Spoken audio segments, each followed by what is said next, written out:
Deus, cumprimento os amados irmãos com a graça e a paz do Senhor Jesus, amém? Estamos felizes por mais uma oportunidade que Deus nos dá de nos reunirmos para podermos cultuar a Ele. E eu achei interessante que o Everardo falou sobre a ceia e nós não fizemos nesse domingo porque ia ser um domingo bem agitado, nós sabíamos disso, decidimos deixar para o próximo. Mas eu não sei vocês, mas eu estou sentindo falta da ceia, né? Como se estivesse faltando alguma coisa na vida da gente. A vontade de cear parece que aumentou agora para o próximo domingo, né? Essa vontade que o crente tem que ter de participar da ceia do Senhor. Então vai ser no próximo domingo e Deus está nos dando uma semana a mais para podermos nos preparar, nos consagrar e participar da ceia do Senhor com toda a vontade do nosso coração. Quero convidar você a orar mais uma vez neste momento. Pai, nós te agradecemos, Senhor, por todas as coisas, Pai. No fundo do nosso coração, nós te somos gratos. Tanto pelas coisas agradáveis, Pai, pelas quais nós passamos, como também até por aquelas, Pai, que nós não queríamos passar, mas sabemos que o Senhor permite com um propósito, Pai. Nós queremos confiar em Ti cada dia mais. Quero agradecer por este culto, Senhor, no qual o Senhor nos permite chegarmos até aqui, cantarmos louvores ao Senhor, fazermos orações, abrirmos a Tua palavra, nela meditarmos, dela aprendermos, Senhor. Obrigado por estar nos conduzindo pelo deserto, até a terra prometida celestial, Pai. É o Senhor quem tem estado conosco e nos ajudado dia após dia. Então agora neste momento, Pai, tão precioso, de reflexão, de meditação na Tua palavra, que o Teu Espírito Santo esteja a nos auxiliar, Senhor, a nos iluminar, a nos quebrantar, a nos fortalecer, a nos convencer do que quer que estejamos precisando ser convencidos. E a Tua palavra e o Teu Espírito Santo, Senhor, a cada dia, todos os dias da nossa vida, sejam instrumentos através dos quais o Senhor fala conosco. Fortalece a Tua igreja, dirige a Tua igreja cada vez mais. Pois tudo isso eu peço e agradeço. Em nome de Jesus Cristo. Amém e amém. Glória a Deus. Irmãos, hoje eu quero falar sobre duas pessoas que foram atingidas por cobras venenosas. Na verdade, eu quero falar sobre dois irmãos que foram atacados por cobras venenosas e mesmo assim sobreviveram. Uma destas pessoas faz parte aqui da nossa igreja, está aqui essa noite, vocês vão já descobrir quem é. Mas a outra pessoa foi o apóstolo Paulo. E Lucas narra o incidente no qual isso aconteceu em Atos capítulo de número 28. Por favor, abra sua Bíblia lá. Em Atos, capítulo de número 28. Aqui na minha Bíblia, 28. Aqui na minha Bíblia fica na página 1475. Só para situar um pouco você aí que não sabe muito bem onde é que fica Atos. Eu sei que todos sabem, né? Mas vai que alguém está nos visitando ou nos acompanhando pelas redes sociais. Atos foi escrito por Lucas e nós vamos falar muito sobre ele, Lucas, aqui em Atos capítulo 28. Irmãos, aqui nos versos de 1 a 6, os versos nos quais nós vamos meditar hoje, Lucas narra alguns acontecimentos muito importantes. Ele fala sobre alguns assuntos muito importantes. Eu queria pedir sua atenção para isso. Primeiro assunto no qual ele fala é a ilha de Malta. A ilha de Malta. No verso de número 1, ele fala sobre isso. Olha comigo. Atos 28 e 1. Uma vez em terra, verificamos que a ilha se chamava Malta. No capítulo anterior, irmãos, não é novela, viu? Mas no capítulo anterior de Atos, Lucas fala sobre um navio que naufraga.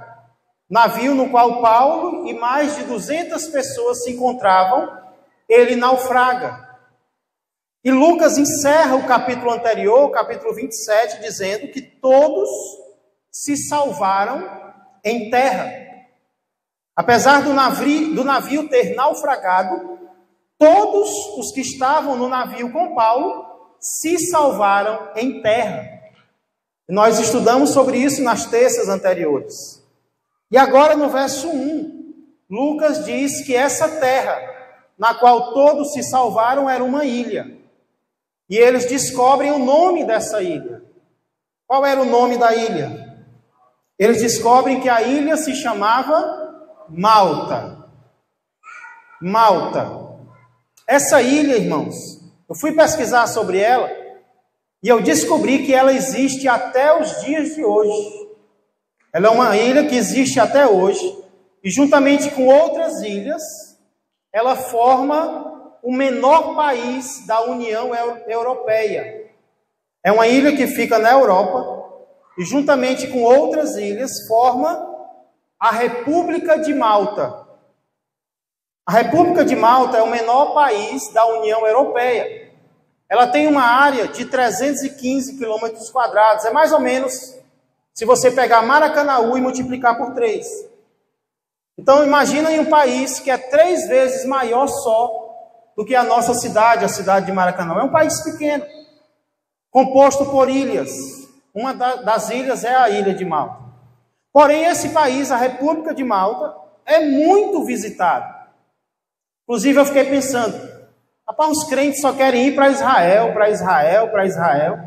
Está aí um lugar para onde eu queria ir. Vou até planejar com a Suiane para a gente ir para lá, né? Ilha de Malta. É um local muito visitado. É um país que tem um turismo muito forte por causa da cultura e também por causa dos mergulhos que são feitos ali. Então foi para essa ilha que o apóstolo Paulo e os demais sobreviventes do naufrágio foram. E Lucas vai dizer que nessa ilha algumas coisas interessantes acontecem.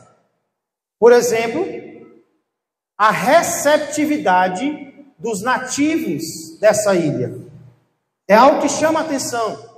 A receptividade dos bárbaros dessa ilha. Olha o verso 2. Os bárbaros trataram-nos com singular humanidade, porque acendendo uma fogueira, acolheram-nos a todos, por causa da chuva que caía e por causa do frio. Alguém lembra o significado de bárbaro?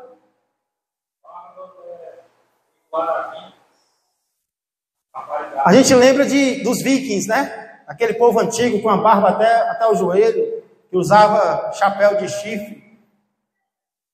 O significado de bárbaro, irmão, literalmente, significa aqueles que não sabem o grego.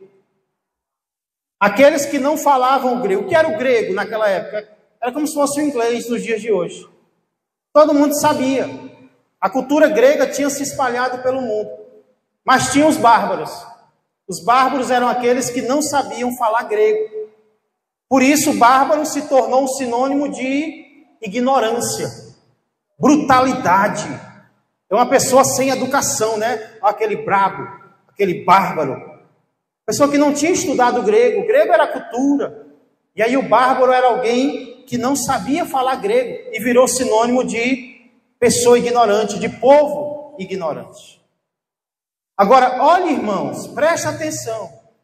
O que foi que esse povo, chamado de bárbaros, tido como um povo sem cultura, como foi que eles receberam o apóstolo Paulo e os demais? Aqui diz que os bárbaros trataram-nos com o quê? Singular humanidade.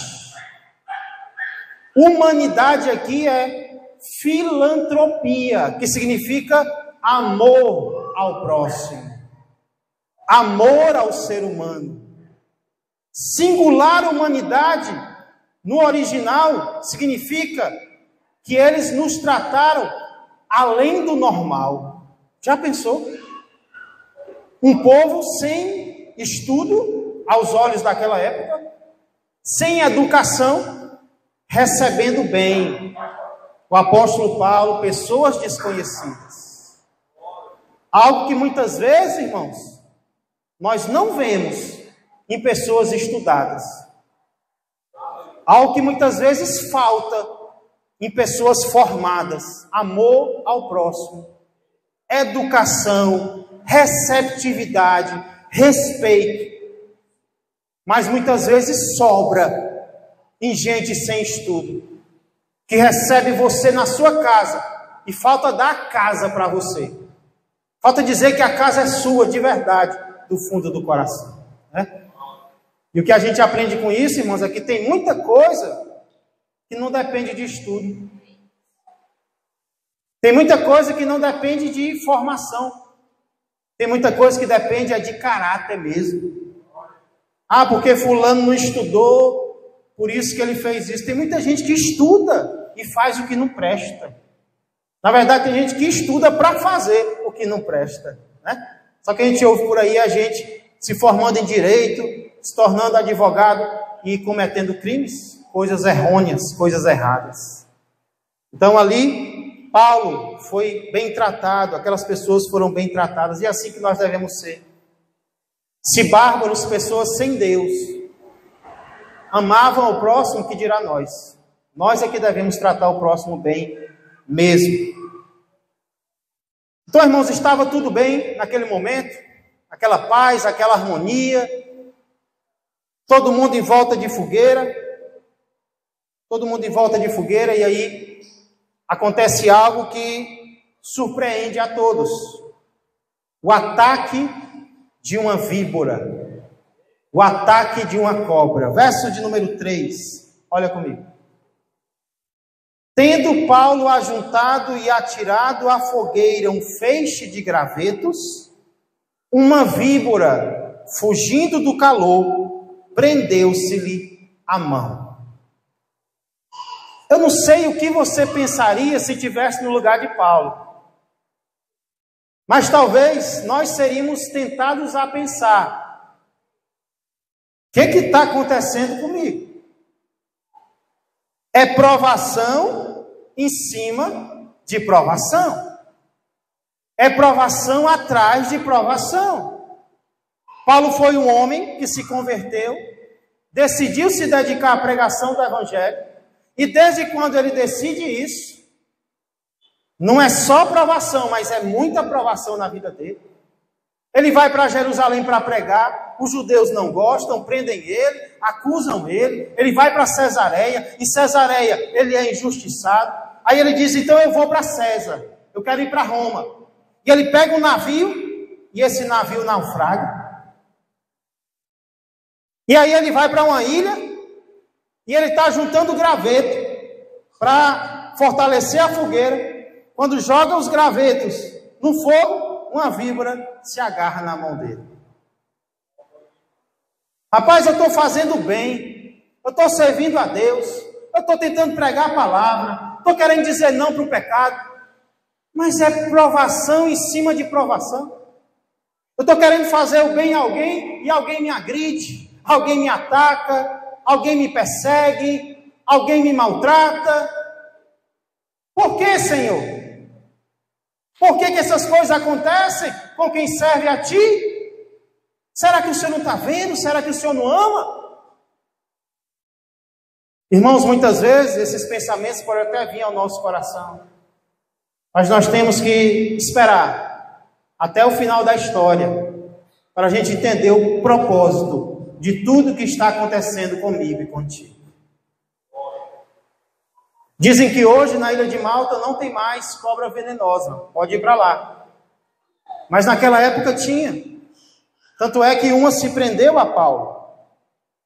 E o que é interessante é que essa víbora, ela não atacou Paulo quando ele estava juntando os gravetos. Preste atenção.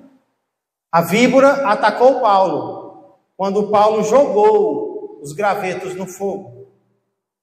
Então, quando ela foi jogada no fogo, ela atacou quem jogou. E exatamente assim é a natureza. A natureza normalmente ataca quem a ataca. É ou não é? Você vê isso nos animais. A natureza animal é assim. Normalmente um cão, um cachorro, não vai atacar alguém que não está mexendo com ele. Mas experimenta pegar a comida de um cachorro. Coloca a mão no prato de osso de um cachorro. O que ele vai fazer? Ele vai atacar. Um tubarão, dizem que o tubarão só ataca se ele for atacado. Uma cobra, normalmente, só vai atacar quando ela for atacada. Assim é a natureza animal. Mas será que assim também não é a natureza humana? A nossa natureza humana também não é assim? Quando somos maltratados, o que nós queremos fazer? A nossa natureza quer maltratar quem nos maltrata. A nossa natureza quer atacar quem nos ataca. Mas eu queria te lembrar uma coisa. Como crentes em Cristo, eu e você não fomos chamados para fazer o natural. Nós somos chamados para fazer o sobrenatural. Nós não fomos chamados para agir de acordo com a normalidade, de acordo com os instintos, de acordo com as vontades, de acordo com os desejos. Nós somos chamados para fazer acima da natureza. Nós somos chamados para agir acima do natural. É o sobrenatural que Deus quer que eu faça e que você faça. Você lembra das bem-aventuranças de Jesus? Bem-aventurados os humildes de espírito, porque deles é o reino dos céus. Bem-aventurados os que choram, bem-aventurados os mansos, bem-aventurados os pacificadores. Mas na frente Jesus vai dizer que nós não devemos amar apenas quem nos ama. Porque ele diz, até os gentios amam quem os ama. Vocês têm que amar os inimigos de vocês. Você tem que amar quem não te saúda, é quem te persegue. Não é o natural, é o sobrenatural. Você lembra do fruto do Espírito? O que é o fruto do Espírito? É o contrário da carne. A carne é inimizade, é imoralidade, é idolatria, é bebedice, é droga. O que é o fruto do Espírito? É aquilo que não vem de mim, mas o Espírito gera no meu interior. É por isso que o crente não tem desculpa para agir como quer. Ah, pastor, mas eu não consigo. Então diz uma novidade. Porque você não consegue e eu também não. Foi por isso que Deus colocou em nós o Espírito Santo dele. E com o poder do Espírito, aí sim, nós vamos demonstrar amor, alegria, paz, longanimidade, benignidade, bondade, fidelidade, mansidão e domínio próprio. Não é de nós, irmãos, é de Deus, é do Espírito Santo de Deus. Então, se eu não estou demonstrando o fruto do Espírito, é porque eu estou querendo agir na carne. Mas eu tenho que lembrar que Deus não me chamou para agir na carne. Deus me chamou para agir no Espírito. E eu não tenho desculpa para não agir no Espírito, porque Ele está dentro de mim. Basta eu ouvi-lo, basta eu segui-lo. E eu vou agir no sobrenatural. Então, depois disso, Lucas mostra o julgamento que os bárbaros fizeram em relação a Paulo. Quando eles viram aquele homem sofrendo, Um homem que quase morre no mar e agora é atacado em terra. Olha o que eles pensam sobre Paulo. Verso de número 4. Quando os bárbaros viram a víbora pendente da mão dele, disseram uns aos outros: certamente, não foi talvez, viu? Certamente este homem é assassino, porque salvo do mar, a justiça não o deixa viver. Olha aí, rapaz, esse amaldiçoado. Só pode ser um criminoso, um homem desse. Porque ele escapa do mar e a justiça quer matar ele na terra. Irmãos, uma coisa que eu não falei sobre o povo de Malta, hoje, da ilha de Malta. Inclusive lá tem, na ilha de Malta, tem uma localidade chamada Baía de São Paulo. Por isso que eu quero ir lá um dia. Né? Baía de São Paulo. Por quê? Porque a história mostra que Paulo esteve lá. E é a localidade maior daquela região, é a Baía de São Paulo. Né? E aí, esse povo hoje é muito supersticioso. Por quê?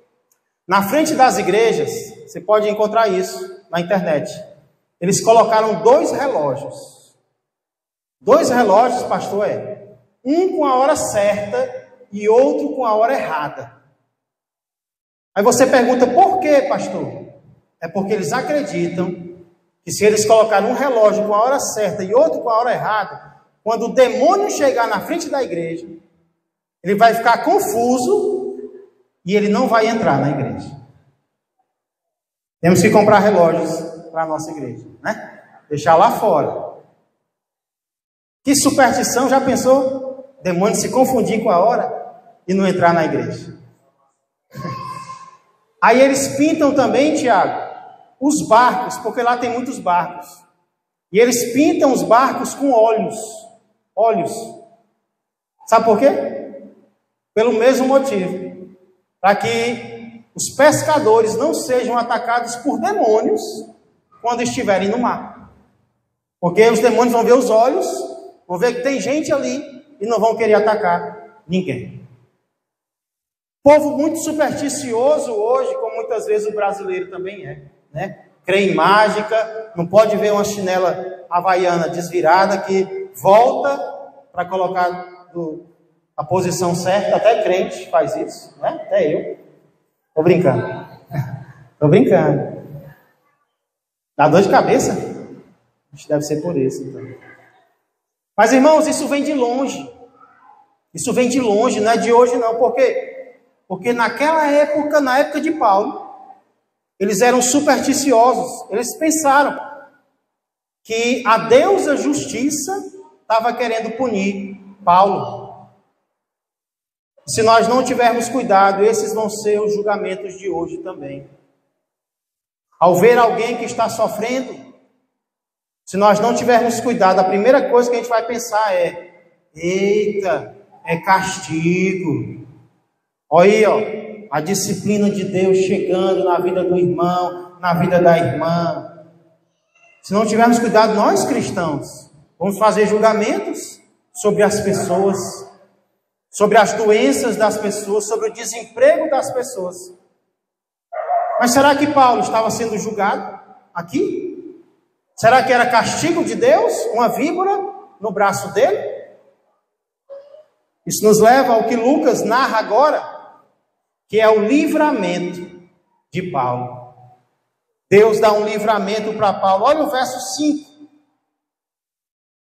Porém ele, sacudindo o réptil no fogo, não sofreu mal nenhum.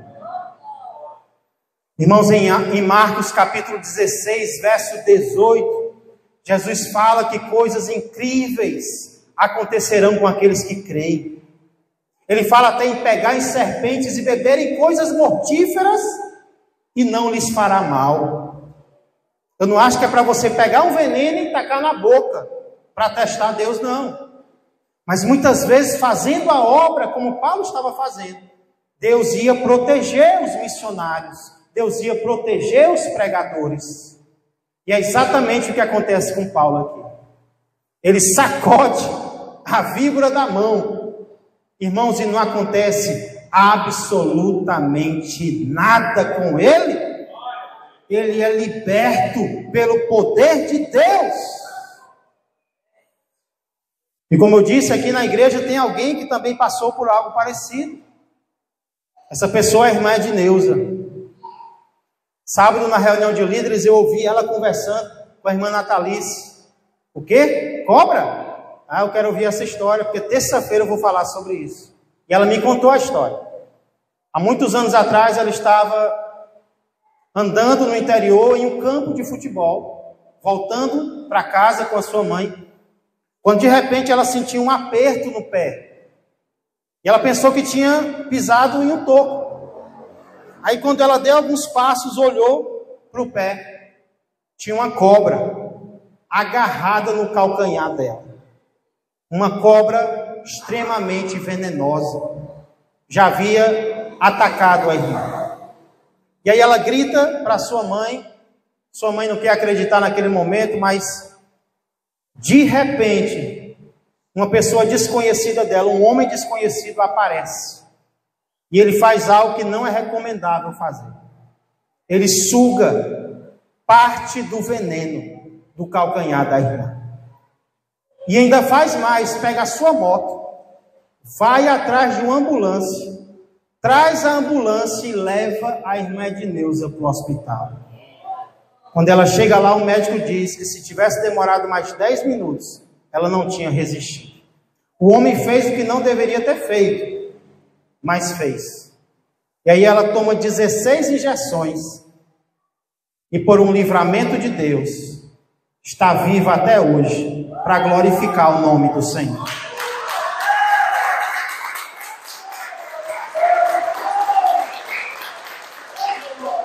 Louvado seja Deus, irmãos. Esse é o nosso Deus. É o Deus que livra da morte. De uma forma ou de outra. Com Paulo foi de uma maneira, com a irmã foi de outra maneira, comigo e contigo vai ser de outra maneira. Mas quando é o propósito de Deus, se Ele quiser livrar, Ele livra, porque Ele é o Deus que livra os seus servos da morte. Quantos aqui já não foram libertos da morte de uma forma ou de outra? Creio que muitos aqui poderiam dar testemunho. E aí Lucas poderia encerrar aqui, mas ele quer falar sobre mais um ponto, que é a mudança dos bárbaros. Lembra qual era a opinião que eles tinham sobre Paulo? Agora que eles veem o milagre, a opinião deles muda em relação ao servo de Deus. Verso de número 6. Mas eles esperavam, estava só aguardando, que ele viesse a inchar, ou a cair morto de repente. Mas depois de muito esperar, vendo que nenhum mal lhe sucedia, mudando de parecer, diziam ser ele um Deus. Irmãos, Deus poderia ter impedido que Paulo fosse atacado por uma víbora? Sim ou não? Poderia ou não poderia? Por que ele não impediu? Deus sabe o que permite na minha vida e na tua vida. Deus sabe o que permite e por que permite. No caso de Paulo, o ataque se transformou em um milagre. E o milagre transformou a mente das pessoas em relação a ele. Agora Paulo poderia pregar para aquelas pessoas atentas. Claro que elas erraram ao pensar que Paulo era um Deus. Mas irmãos, perceba que elas viram que em Paulo havia algo de sobrenatural. Elas só erraram o endereço. Elas viram Deus em Paulo e acharam que ele era o Deus. Mas a verdade é que dentro dele havia o Deus verdadeiro. Trazendo isso para as nossas vidas, muitas vezes Deus vai nos livrar de víboras. Muitas vezes Deus vai nos livrar de ataques. Muitas vezes Deus vai nos livrar de provações. Mas outras vezes, Ele vai permitir as víboras, Ele vai permitir os ataques, sabe para quê? Para transformar aquilo em bem na minha vida e na tua vida. E o propósito vai ser o mesmo. Por que Deus está permitindo isso? Por que Deus está permitindo essa situação desagradável? Ei, Ele sabe por quê. E o propósito é o mesmo.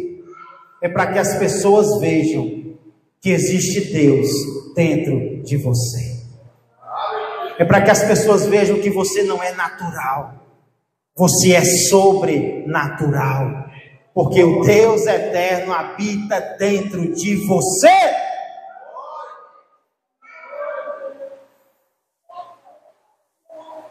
Será que é isso que as pessoas têm visto em nós? Será que os problemas que nós temos enfrentado têm feito as pessoas olharem para nós e dizerem: ei, isso não é normal não. A força que essa pessoa tem não é normal. A perseverança dele já era para ele ter desistido. Já era para ela ter desanimado. Mas não, nada acontece. Ele continua, ela permanece. Ei, tem algo estranho nessa pessoa. Tem algo sobrenatural. É isso que as pessoas devem concluir ao olhar para mim e ao olhar para você. Será que é isso que está acontecendo, irmãos? Ou será que nós estamos acostumados a agir como o homem natural age? A reagir como o homem natural reage, a mulher natural reage. Porque se nós não tivermos cuidado, às vezes nós vamos agir até pior do que as pessoas do mundo. Mas não é isso que Deus quer de mim e de você. Deus quer que sejamos diferentes. Deus quer que demonstremos o fruto do Espírito, as bem-aventuranças, o caráter de Cristo em nós. Deus sabe por que Ele está permitindo os ataques na minha vida e na tua vida. É porque Ele sabe o que vai acontecer depois disso, para que o nome dEle seja honrado e glorificado. Decida hoje demonstrar o sobrenatural de Deus na sua vida. Vamos orar. Senhor Deus e amado Pai, obrigado, Senhor, por histórias como essas, que foram registradas na Tua Palavra, Pai, para nos mostrar que nós, assim como Paulo, também estamos com uma missão nesta terra. E com essa missão, Pai, muitas vezes vão acontecer coisas que nós não queríamos que acontecesse. É claro que nem tudo vai ser difícil, Pai. Pessoas desconhecidas às vezes vão nos receber. As menos esperadas, Senhor, às vezes vão abrir a porta da casa para nós, a porta do coração, para nos ajudar, para nos fortalecer, para nos abençoar. Isso é o Senhor agindo através delas. Mas muitas vezes também, Senhor, haverão naufrágios, haverão ataques naturais, ataques sobrenaturais.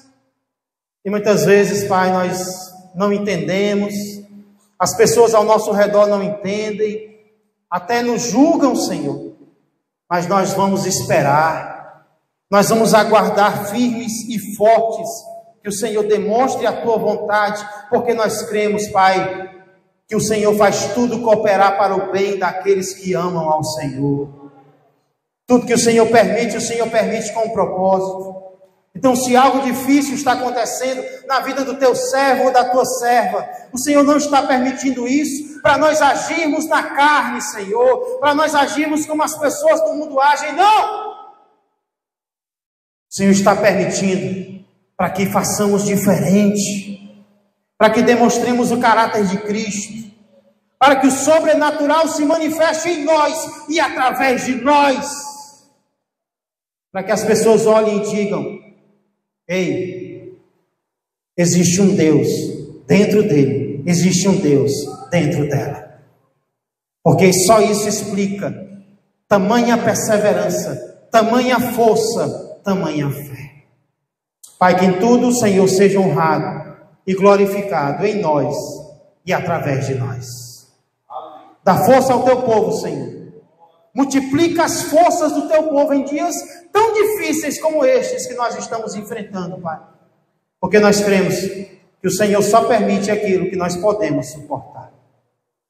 Neste momento vai lá, Senhor, no corpo do Alisson, Pai. Ele pediu oração hoje. Está enfrentando dores na lombar, Senhor. Está enfrentando crise, Pai, de dor nas costas. Tão jovem, Pai. Ele pede oração e nós oramos por ele, para que o Senhor alivie, Pai, a dor dele, o Senhor o ponha de pé para te servir, Senhor. Nós queremos orar, Senhor, também pelo teu servo Quixadá, que o Senhor o fortaleça, Pai, no seu tratamento, que o Senhor faça, Pai, a tua vontade na vida dele. Nós queremos ver o teu servo bem, Senhor, aqui, se for a tua vontade, Senhor, domingo, participando da ceia do Senhor, glorificando o teu nome, Pai. Oh, Pai, faz assim para a tua honra e glória. Oramos pelo teu servo Marco, Pai. Teu servo Marco também tem sofrido, Senhor, dores. Descobriu, Pai, que só tem um rim. Oh, Pai, algo que ele não sabia. Mas quando nós chegamos para falar com ele, Pai, a fé dele é tão grande, da sua esposa Isabel. Oramos pelos teus servos, Pai. Hoje ela disse que ele já teve uma melhora, Pai. Muito obrigado. Continua abençoando o teu servo, Pai. Eles têm se dedicado ao Senhor, têm abençoado esta obra, Pai. O dia das crianças. Muito obrigado. Senhor, abençoa também a família, Senhor, do Senhor Deca. Oh, Senhor, domingo nós pedimos que, se fosse da tua vontade, ele tivesse mais um tempo para ser batizado.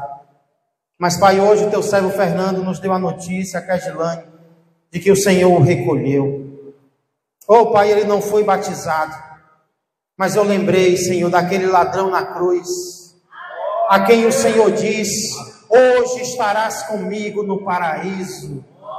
Senhor, agora ele não sofre mais, agora ele não sente mais dor, e o que é mais importante, ele foi alcançado para ti, e um dia nós o veremos na glória, Senhor.